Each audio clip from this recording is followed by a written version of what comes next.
انا قدامي دلوقتي افضل تشكيلة للدوري المصري 2026 من وجهة نظري. نبتدي من حراسة المرمى. انا بصراحة شايف ان في حراسة المرمى في ناس هتقول مصطفى الشوبير، في ناس هتقول مهدي سليمان. طبعا كلهم ليهم كل الاحترام، بس انا اخترت احمد ميهوب، حارس سموحة، حارس كبير ومعار من بيراميدز وليه مستقبل كبير مع بيراميدز، يعني لسه قدامه مستقبل كبير. على الباك اليمين بقى قدامه الشيبي، حتى لو هو في أسوأ مواسمه بس هو لاعب مميز وهيفضل هو المميز.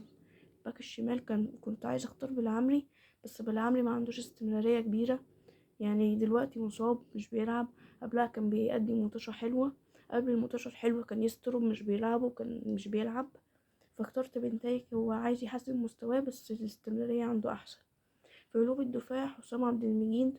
أنا بصراحة شايف إن حسام حتى لو غلط غلطتين أو 3 أو في ماتش واحد، بس حسام هيفضل حسام عبد المجيد، لاعب كبير أداؤه مميز طول الموسم مع الزمالك ومسدد الأول لضربات الجزاء. جنبه الكابتن نادي الزمالك برضو من الكباتن الكبيرة، كابتن محمود حمدي الونش، لاعب كبير، لاعب محترم، قلب دفاع محترم، يعني كل التقدير ليه. قدامهم بقى 2 سي دي ام، واحد من بيراميدز اللي لازم يبقى في كاس العالم 2026 100% ان شاء الله. مهند لاشين بجد لازم يبقى في قائمة كاس العالم اللي مع مصر، وان شاء الله يقدم اداء كبير. جنبه بقى اللاعب الكبير طبعا، هو اللي لسه قدامه مستقبل كبير، اللي حاليا هو مع الزمالك وكان مشروع زد او انبي، يعني هو قبل زد كان مع انبي، محمد اسماعيل، اللي قدامه ان شاء الله مستقبل كبير. قدامهم بقى ناصر ماهر، اللي بصراحة ناصر ماهر لاعب كبير من ايام الاهلي، بعد كده سموحة، مودرن سبورت، الزمالك، كل نادي بيلعب فيه بيقدم مستوى، بس بجد بيراميدز احلى بداية، مفيش بداية احلى من كده. نتمنى له كل التوفيق، لاعب كبير وان شاء الله يقدم اداء حلو مع بيراميدز وممكن يبقى في كاس العالم 2026. قدام ناصر ماهر على الجناح اليمين وعلى الجناح الشمال، المربع الهجومي بقى الحتة اللي قدام.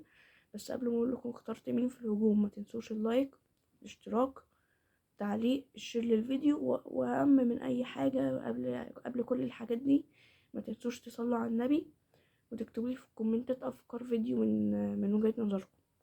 على الجناح اليمين مفيش غيره، برازيلي واسمر، كان بزيرة من نادي الزمالك، لاعب كبير طبعا. الجناح الشمال تريزيجيه، كنت محتار ما بين تريزيجيه شويه وبن شرقي، بس استقريت على تريزيجيه عشان الاستمراريه مع الاهلي، بس بن شرقي دي مساهمات مهمه، بس تريزيجيه.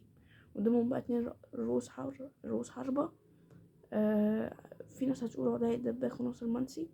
انا بصراحه الاتنين لعيبه كبار، والاتنين بجد احسن لعيبه في الدوري المصري الممتاز، بس انا اخترت 2 تانيين هدافين ولاعبين كبار، احمد ياسر ريان من البنك الاهلي وعلي سليمان من كهرباء الاسماعيليه. علي سليمان محترف مش مصري، بس لاعب كبير بجد، لاعب يعني ممكن يبقى السنه الجايه في نادي احسن وممكن يبقى في حته احسن. اصلا نادي كهرباء الاسماعيليه ده انا بحب لعبه وطريقه لعبه، هجومي مش بيخاف مش بيرجع ورا، نفسي ما يهبطش، بحب طريقه لعبه. وطبعا البنك الاهلي مع كابتن ايمن الرمادي، فرقه حلوه، تشكيله حلوه، نتمنى لهم كل التوفيق. بس بقى دي كانت تشكيلتي لأفضل تشكيلة في الدوري الممتاز للدوري المصري 2026. اكتبوا لي انتوا تشكيلتكم في الكومنتات وقولوا لي تحطوا مين مكان مثلا لاعب عندي في التشكيلة. وبس كده، سلام.